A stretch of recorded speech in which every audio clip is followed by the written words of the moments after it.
Next question, Coach, from Rob Howe. You talked this summer about a coaching approach that was demanding without being demeaning. I wonder, since the summer, just kind of how things have gone in that regard in the building. Any issues there, any concerns? What have you observed and what have you heard feedback-wise from the players in terms of how things have gone?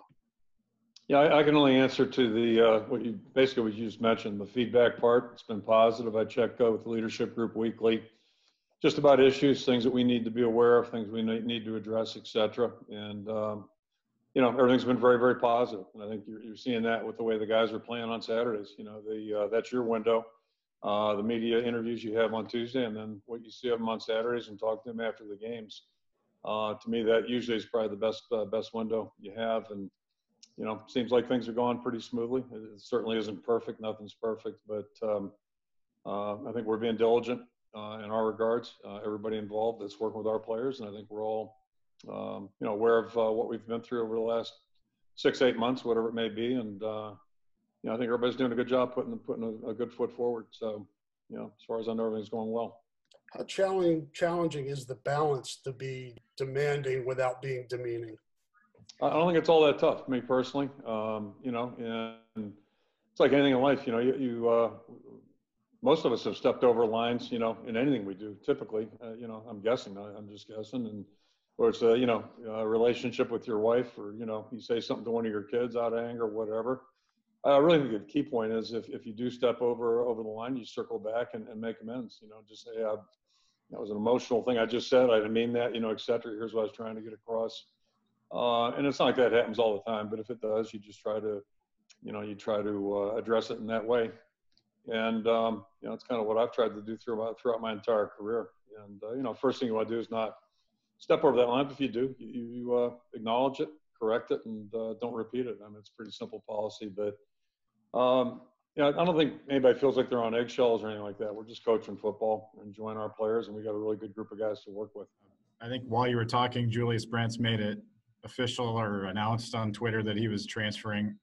Did you get to have a conversation with him? And I guess just thinking back, to guys like Josh Jackson, Michael Ojemudia, who blossomed later in their careers, is that kind of some information maybe you shared with him as well on that topic?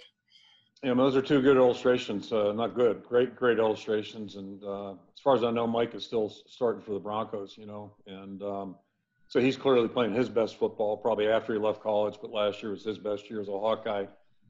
And it's something I share with all of our players if they're thinking about leaving. And, but to answer your first question, I did talk to Julius. He came in Sunday and told me his intentions. We had a fairly thorough conversation. I just asked him to sleep on it and come back the next day, and just to make sure he was sure. And but he had already given it pretty extensive thought. That was apparent.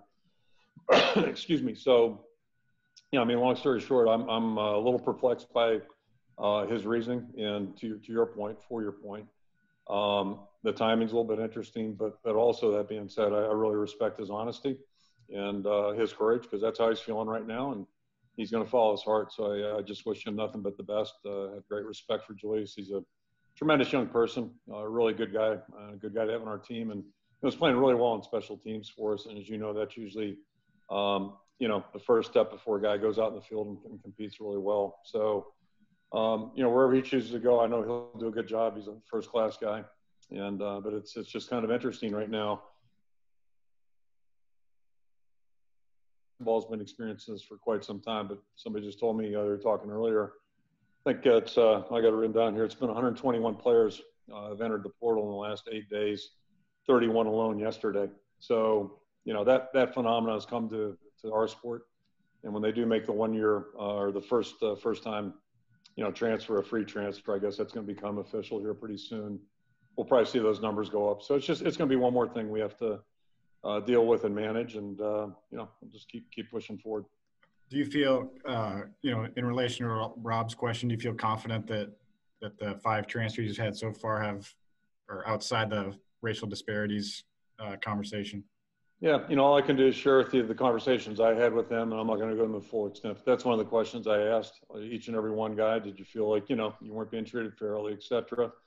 everybody gave the proper answer, but really you got to go to the source to probably get the honest answer there. But that was not the case with any of them, and we've stayed in contact with the other 4 to make sure they're following through and finishing their academic work here, so they can go to wherever it is they choose to go. And we've also offered to help each and every one of them too. So all 5 guys are great guys. We've got no issues with that, and wish them all the best as they move forward. But at the end of the day, it's really a player's choice to decide what they want to do.